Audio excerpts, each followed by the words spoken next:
Assalamualaikum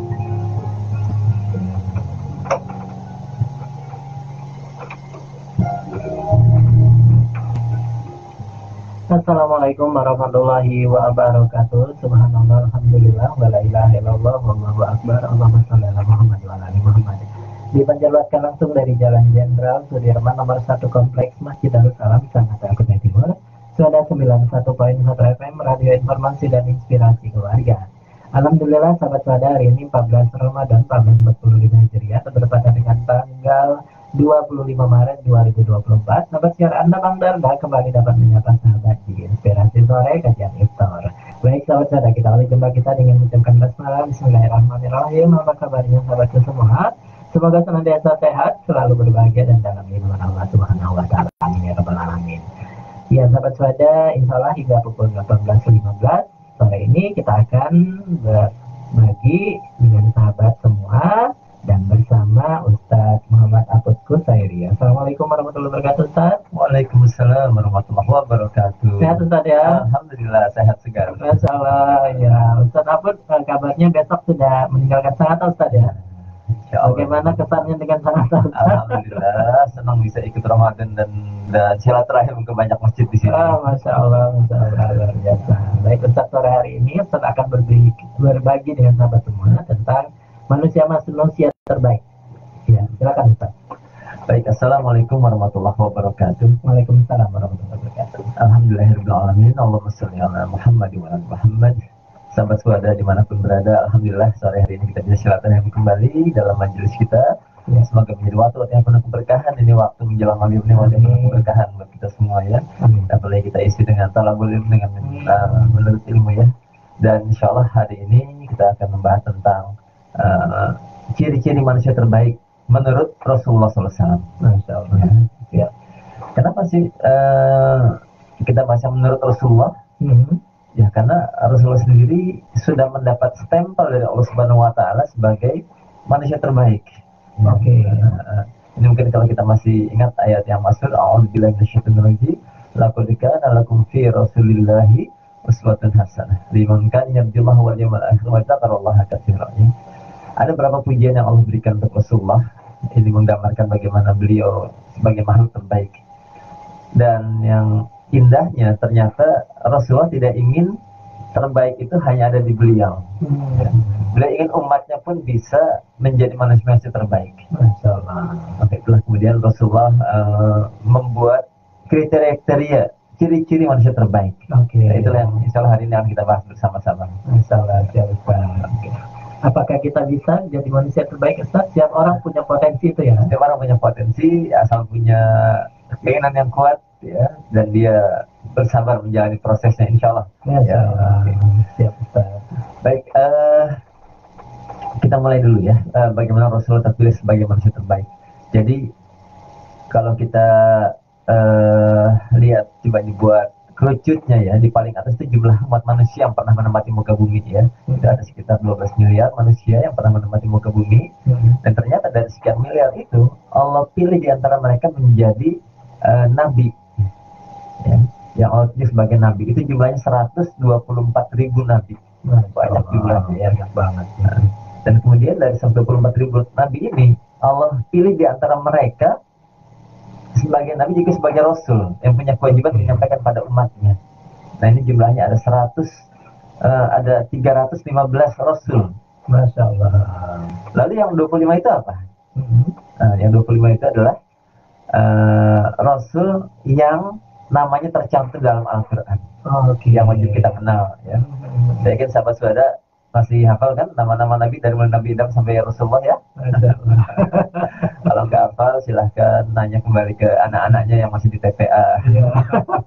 Biasanya mereka lebih hafal ya, lebih hafal karena pakai irama menghafalnya ya.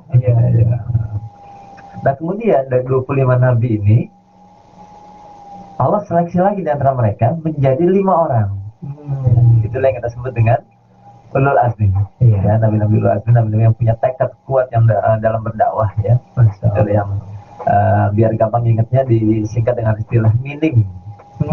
Minim itu singkatan dari Musa, Ibrahim, Nuh, Isa, Muhammad SAW. Masya Allah. Minim ya. Minim disingkatnya 5 itu ya. Oke. Dan dari 5 ini Allah seleksi lagi menjadi 2, yaitu yang namanya kita sebut dalam tahiyat akhir. Oke. Ya, Masya Allah. yaitu Rasulullah dan Nabi Ibrahim alaihissalam. Ya. Dan kemudian dari situ Allah seleksi lagi menjadi 1 sebagai penutup para nabi dan rasul, yaitu Rasulullah SAW. Jadi kalau melihat kerucutnya ini, Rasulullah adalah pilihan di antara manusia pilihan. Dan alhamdulillahnya Allah takdirkan yang kayak kita gini, kayak sahabat suada semua ini, Allah takdirkan sebagai umatnya Rasulullah. Bukan jadi umatnya Nabi Musa, Nabi Nuh, ya. Tapi kita dari sekian banyak umat manusia, Allah pilih sebagai umatnya Rasulullah. Masya Allah. Ya, artinya Allah memberikan keistimewaan kepada kita. Ya, dari sekian banyak umat manusia, kita ini dipilih sebagai umatnya Rasulullah. Masya Allah. Padahal tadi Rasul kan 315 jumlahnya ya. Iya. Tapi Allah pilihkan yang kayak kita gini ya Allah, Masya Allah ya. Kalau istilahnya sekarang privilege ya. Privilege-nya biasa. Ada keistimewaan yang Allah berikan pada kita sehingga kita ditakdirkan sebagai umatnya Rasulullah SAW. Baik. Untuk sekedar menguatkan juga, itu tadi kan Allah yang memilih ya. Ya. Ternyata ada sebuah buku yang populer, itu awal 90-an dulu saya pertama kali baca bukunya. Judulnya adalah 100 tokoh paling berpengaruh dalam sejarah manusia. Ya. Ini yang menulis non-muslim, ya, namanya Michael Hart, ya. Dan beliau mencantumkan ada 1.200 nama tokoh seluruh dunia, lalu beliau kerucutkan jadi 100. Ya. Pakai apa mengerucutkannya? Kata beliau ada 3 saringan. Saringan yang pertama adalah siapa di antara tokoh-tokoh ini yang pengaruhnya bukan hanya di satu negara atau satu benua, tapi di 5 benua. Itu saringan yang pertama. Yang kedua adalah siapa di antara tokoh-tokoh ini yang umur pengaruhnya bukan hanya 10 tahun, 50 tahun, 100 tahun, berabad-abad. Tetap berlangsung pengaruhnya. Ya. Dan saringan ketiga adalah siapa di antara tokoh-tokoh ini yang efek pengaruhnya itu bukan hanya ke pikiran, tapi sampai ke hati orang-orang yang menjadi pengikutnya. Dan ternyata dari 1.200 dia seleksi menjadi 100, itu yang namanya dia tulis dalam buku. Di sini saya ingin bacakan 10 saja. Ya, top 10-nya ya. Di peringkat ke-10 beliau pilih adalah Albert Einstein, ini tokoh fisika modern ya. Di peringkat ke-9 beliau pilih Christopher Columbus, ini yang mengeksplorasi benua Amerika. Peringkat ke-8 beliau tulis Johann Gutenberg, ini yang menemukan teknologi mesin cetak. Karena sebelumnya buku itu ditulis manual. Setelah beliau menemukan mesin cetak, buku bisa tulis lebih masif ya, dicetak lebih masif. Yang peringkat ke-7 adalah Ceylon. Ini mungkin nggak populer, tapi beliau menemukan teknologi yang sangat berpengaruh dalam sejarah, yaitu kertas. Ya, walaupun sekarang sudah mulai banyak paperless ya. Lalu peringkat ke-6 adalah Saint Paul, ini yang dianggap paling bertanggung jawab untuk menyebarluaskan agama Nasrani. Lalu kemudian yang ke-5 adalah Konghucu, yang ke-4 Buddha, dan yang ke-3 Nabi Isa. Jadi si penulis ini Michael Hart menempatkan nabinya sendiri pada peringkat ke-3 gitu ya. Baru kemudian peringkat kedua adalah Isaac Newton, ini tokoh fisika klasik. Dan peringkat pertama ternyata beliau menempatkan Rasulullah SAW. Masya Allah ya. Itu non muslim ya. Muslim. Jadi ini pengakuan objektif ya. Memang banyak yang sempat mengkritik tulisannya tadi, tapi beliau sampaikan ya, saya objektif ini dengan 3 saringan tadi saya pilih dari sekian banyak orang, dan ternyata memang Muhammad bin Abdullah ada di peringkat pertama gitu ya. Itu penilaian manusia ya. Dan ini tidak berubah karena Allah sudah memberikan stempel Rasul yang terbaik gitu ya. Jadi penilaian manusia hanya menambahkan saja ya. Nah sekarang kita ingin bincang-bincang lebih dalam, apa sih kriteria yang Rasulullah sampaikan pada kita tentang manusia terbaik itu apa saja? Ya. Silakan, mungkin sahabat suada bisa ambil alat tulisnya, buat angka 1 sampai 9, ditulis karakter apa saja. Nanti kira-kira kita ini dari 1 sampai 9 tadi Ada nggak ciri-ciri kita di 1 sampai 9 tadi ya? Oh ya, oke. Nggak ada ikutan ini ya. Berharap dari 1 sampai 9 minimal ada satu gitu ya. Kalau bisa lebih daripada satu ya. Apa saja yang 9 itu? Oh ya, ini kami ambil dari hadis-hadis Rasulullah yang memuat kalimat khairukum atau khairun nas. Ya. Okay. Yang pertama yang paling populer hadisnya adalah khairun nas anfa'uhum linnas. Ya. Hadis riwayat Imam Ahmad bahwa yang paling baik di antaramu adalah yang paling banyak kemanfaatannya buat manusia yang lain. Nah ini gimana kira-kira kita bermanfaat nggak? Di rumah gimana bermanfaat? Di kantor bermanfaat. Di masyarakat gimana? Ya, oke. Okay. Jadi bukan kepada jabatannya, kekayaannya, tapi tadi sekali kebermanfaatannya. Ya. Memang sebenarnya yang lebih valid menilai kita bermanfaat atau enggak bukan kita sendiri ya. Tapi yang lebih valid menilai adalah orang lain di sekitar kita. Orang-orang yang kita layani, mereka yang lebih paham kita bermanfaat atau enggak ya. Jadi kita tanya ya, Ustaz. Ya, kita harus survei ini. Tapi kalau pengen tahu kita dengan tetangga sekitar kita termasuk bermanfaat atau enggak, gini aja.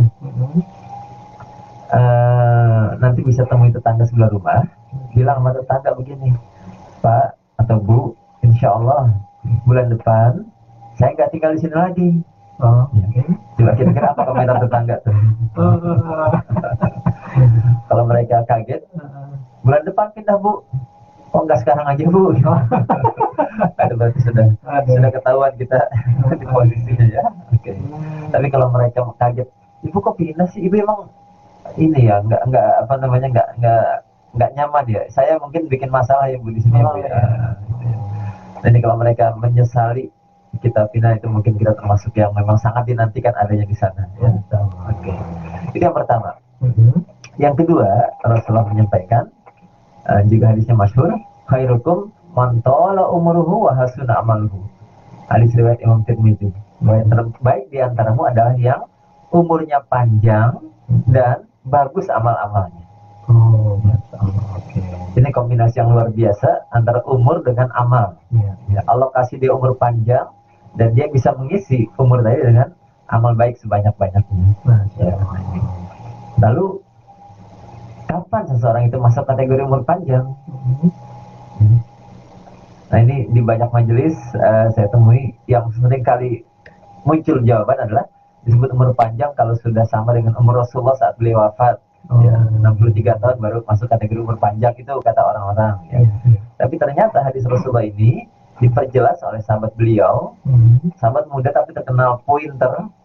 Pointer itu di atasnya pinter ya. Pinter ya. Itu rata-rata. Ya, Abdullah bin Abbas radhiyallahu di sahabat muda tapi cerdas sekali. Beliau katakan, seseorang sudah masuk kategori umur panjang kalau sudah melampaui usia 40 tahun. Ya. Oke. Gimana Bang Dada sudah umur panjang? Bentar lagi 40 tadi. Masya Allah ya. Dan mungkin banyak sahabat sudah juga sudah masuk kategori umur panjang ya, sudah di atas 40 tahun ya. Nah kalau sudah masuk kategori umur panjang, alhamdulillah berarti satu unsur sudah kita penuhi. Tinggal unsur yang kedua, apa itu? Wahasuna amaluhu, dengan amal yang sebaik-baiknya ya.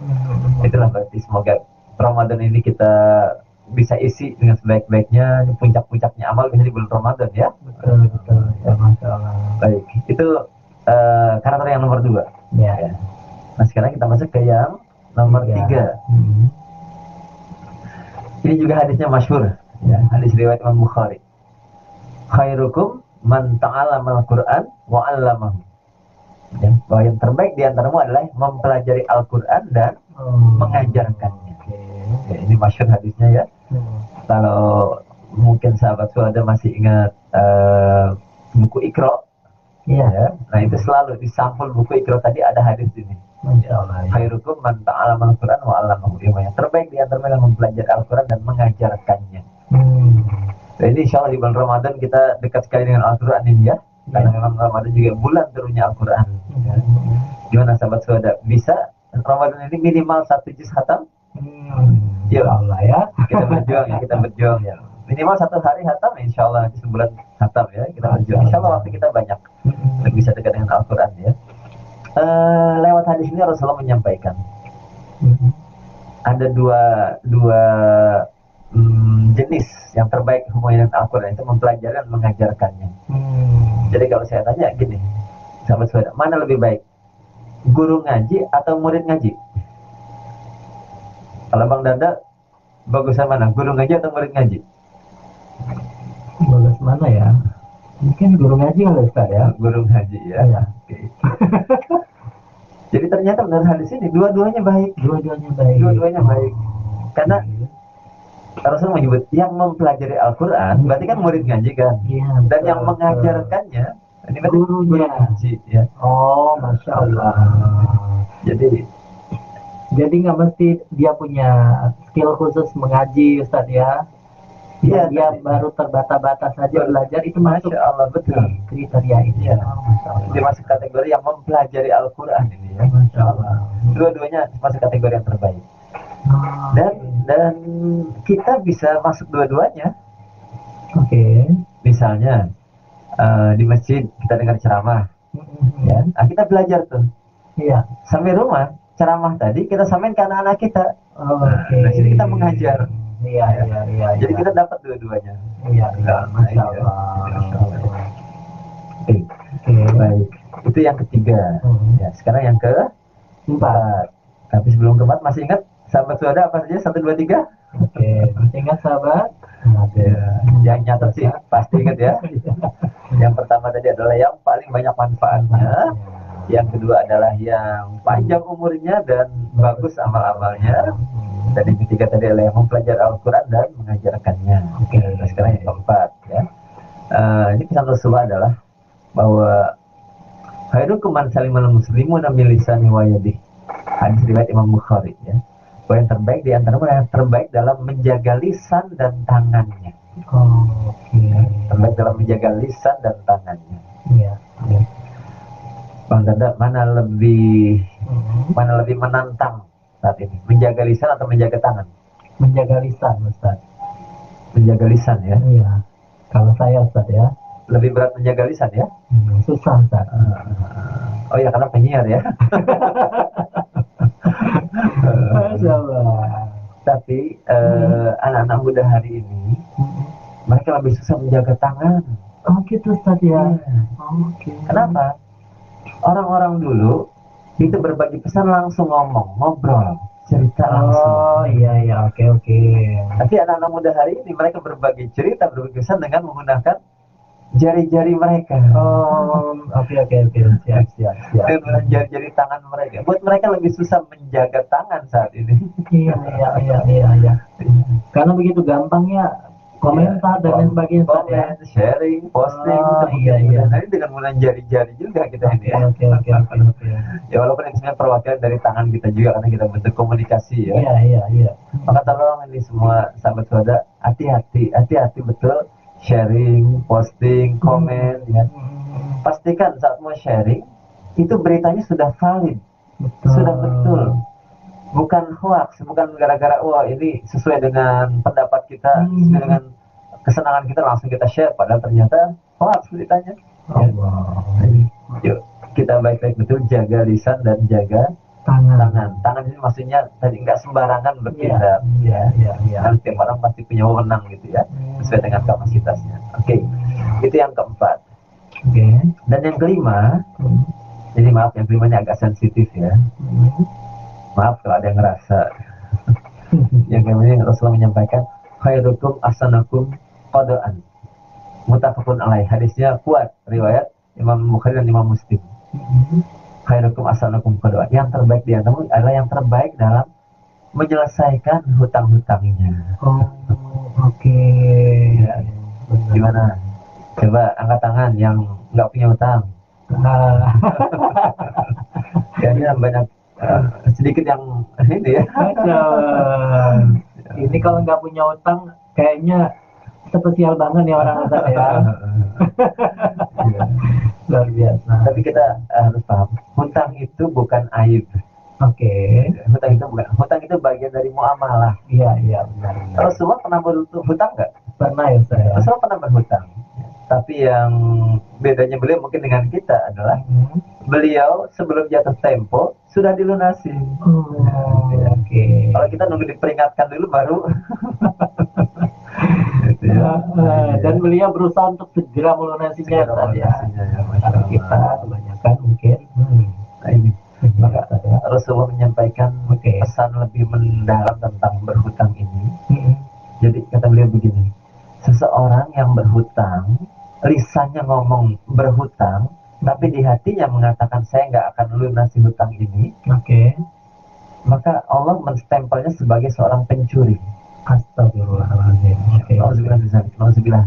Mm-mm. Jangan sampai kita punya niatan buruk seperti itu ya. Iya, Itu iya. niatnya sebenarnya mencuri juga, cuman dengan dalih berhutang.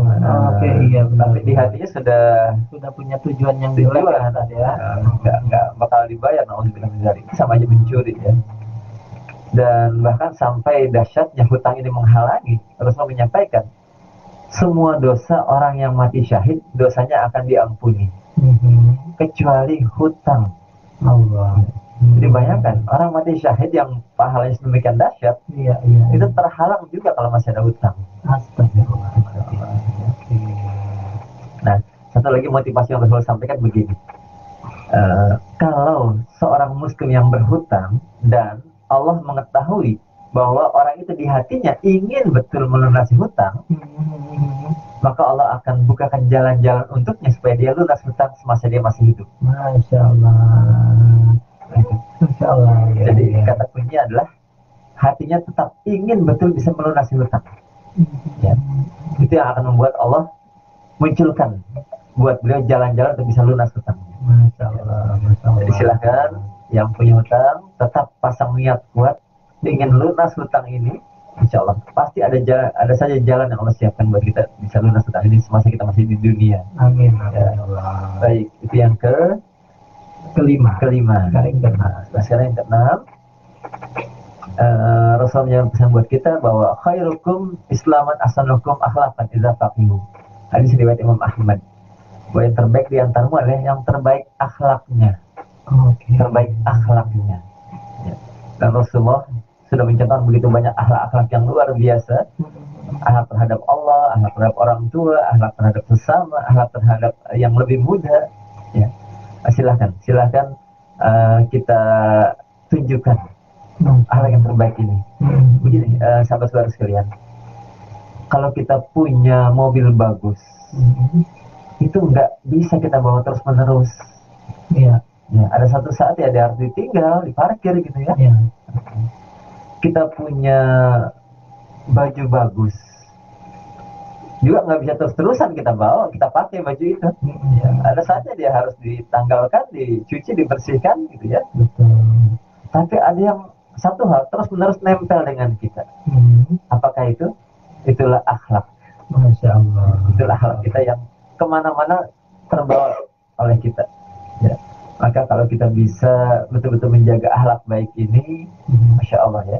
Sampai Rasulullah menyampaikan, seorang muslim yang menyempurnakan Islamnya, menyempurnakan imannya dengan akhlak yang baik, maka pahalanya bisa menyamai mereka orang-orang yang siangnya diisi dengan berpuasa penuh, malamnya diisi dengan salat tahajud penuh. Masya Allah. Itu kan amal yang sangat berat ya. Siang hari puasa, malamnya diisi dengan salat, amal yang berat. Tapi ternyata pahalanya bisa disetarakan, disamakan oleh orang-orang beriman, dan dia menyempurnakan imannya dengan akhlak yang baik. Masya Allah. Oke, jadi silakan kita tunjukkan akhlak baik kita dimanapun kita berada, itu membuat orang-orang akan berkenan, enak, nyaman bersama kita. Ya. Nomor berapa tadi? Nomor 6 ya. Nah, sekarang nomor 7 ya. Nah, nomor 7 ini spesial. Masih spesial begini, Rasul menyampaikan khairukum li ahlihi wa ana khairukum li ahli. Hadis riwayat Imam Tirmidzi. Bahwa yang terbaik di antaramu adalah yang terbaik terhadap keluarganya. Dan aku adalah yang terbaik terhadap keluargaku. Ya mungkin banyak di antara sahabat saudara sudah Allah beri nikmat berkeluarga. Ya. Nah, sekarang tinggal tugas kita adalah bagaimana kita berperilaku yang terbaik terhadap pasangan hidup kita, suami, istri, atau terhadap anak-anak, atau orang-orang yang tinggal bersama kita di satu rumah, kita tunjukkan anak yang terbaik terhadap mereka. Inilah yang akan membuat kita mendapat stempel dari yang nomor 7 tadi. Iya, Ya. Jadi yang terbaik terhadap keluarganya. Ya, Masya Allah. Dan sekarang yang nomor 8. Ya. Yang nomor 8 Rasulullah menyampaikan begini, khairukum man at'amat ta'am. Hadis riwayat Imam Ahmad. Bahwa yang terbaik di antaramu adalah yang gemar berbagi makanan. Oke. Nah, ini alhamdulillah ini di bulan Ramadan kita tersalurkan ini ya. Iya benar. Kita dapat jatah takjil di masjid ya, atau juga kalau ada buka bersama kita bawa makanan, atau kita kirim makan ke tetangga ya, Masya Allah. Ya. Jadi mengamalkan bersama Rasulullah. Iya. Semoga di luar Ramadan ini terbiasa berlanjut. Ya. Kita senang berbagi makanan. Amin ya Allah. Itu jadi pesan Rasulullah. Yang terbaik di antara yang gemar berbagi makanan. Ya. Bukan berbagi foto makanan. Ya. Masalah itu yang terjadi sekarang ya. Jadi silakan untuk teman-teman yang suka bagi-bagi foto makanan, tolong disempurnakan. Kirimi makanannya. Ya. Boleh, tapi tinggal sempurnakan ya. Minimal kirim testernya lah. Masya Allah. Baik, terakhir sekarang yang ke 9. Rasulullah menyampaikan, khairukum man mayurja syarruhu ayyamin syarr mayurja khairuhu ayyamin syarruhu ya. Hadis riwayat Imam Tirmidzi. Bahwa yang terbaik di antaramu adalah yang orang lain merasa aman. Ya. Yang kebaikan selalu diharapkan dan orang lain merasa aman dari keburukannya. Oke. Jadi kalau dia datang di kumpulan orang-orang, itu yang lain senang dengan kedatangannya. Iya. Dan orang lain merasa aman nih, orang ini datang nggak bakal bikin rusuh. Iya. Nggak bakal jadi troublemaker. Nggak bakal bully. Iya. Nggak bakal ngomong minjem dulu dong 100. Ya, itu salah satu Ustaz ya. Ya. Nah itulah, itu 9 karakter yang Rasulullah sampaikan buat kita agar kita bisa berjuang mencapai manusia terbaik. Nah, sekarang silakan sahabat-sahabat sekalian coba diperiksa lagi 1-9 sambil dicontreng. Iya, Kira-kira 1-9 mana yang saya paling dekat? Oke. Atau jangan-jangan semuanya Ustaz ya yang punya ya, Mas. Kalau dapat semuanya alhamdulillah, luar biasa. Alhamdulillah. Ya. Susah Ustaz ya. Oke. Sahabat silakan contreng sahabat di rumahnya yang mana nih dari 1-9 yang paling sahabat banget gitu misalnya ya. Kalau masih hanya 1 ya nggak apa-apa ya Ustaz ya. Kembali nambah lagi yang lainnya. Minimal di Ramadan dapat yang nomor berapa tadi? Terbaik ini berbagi makanan Ustaz ya. Berbagi makanan dapat. Yang bersama Al-Quran juga dapat. Benar. Semoga juga yang paling berat ini yang cukup berat ya, bukan paling berat ya, karena orang beda-beda. Menyelesaikan hutangnya semoga Ustaz ya. Amin ya Allah. Iya, karena ini kayaknya kalau selesai hutang ini plong banget. Alhamdulillah. Kemana-mana tenang. Tenang banget Ustaz ya, Masya Allah. Impian semua orang bebas hutang ya. Baik Ustaz. Baik Ustaz, makanya Ustaz atas sharingnya sore hari ini Ustaz. Ya ini sangat luar biasa nih, ini jadi catatan saya juga untuk ke depan. Di list satu persatu. Kalau yang belum nanti sampai dicontreng tuh kapan ya gitu kan ya. Tapi bukan berarti GR-an Ustaz ya, merasa kayaknya udah ini deh, bukan GR-an Ustaz ya. Iya. Ini bagian dari mengevaluasi diri. Mengevaluasi diri ya. Baik sahabat, terima kasih atas partisipasinya. Ustaz terima kasih atas sharing kita selama ini. Semoga berjalan besok lancar Ustaz ya. Semoga kita bisa bertemu lagi tahun depan Ustaz ya. Mohon doanya sahabat-sahabat sekalian, insya Allah besok kami akan kembali ke Jakarta. Semoga bisa silaturahim lagi ke kota Sangatta ini. Ya Allah. Tutup dengan sedikit pantun ya. Ya Ustaz. Ikan hiu muter-muter. See you later. Masya Allah. Baik Ustaz. Iya. See you later Ustaz, dan semoga apa yang dilakukan ini mendapatkan pahala dari Allah Subhanahu wa taala ya Ustaz ya, dan puasa kita diterima. Amin ya Allah. Baik sahabat-sahabat, kita tutup dengan hamdalah. Alhamdulillahirabbil alamin, dan doa kafaratul majelis. Subhanakallahumma wa bihamdika asyhadu an la ilaha illa anta astaghfiruka wa atubu ilaik. Wassalamualaikum warahmatullahi wabarakatuh. Waalaikumsalam warahmatullahi wabarakatuh.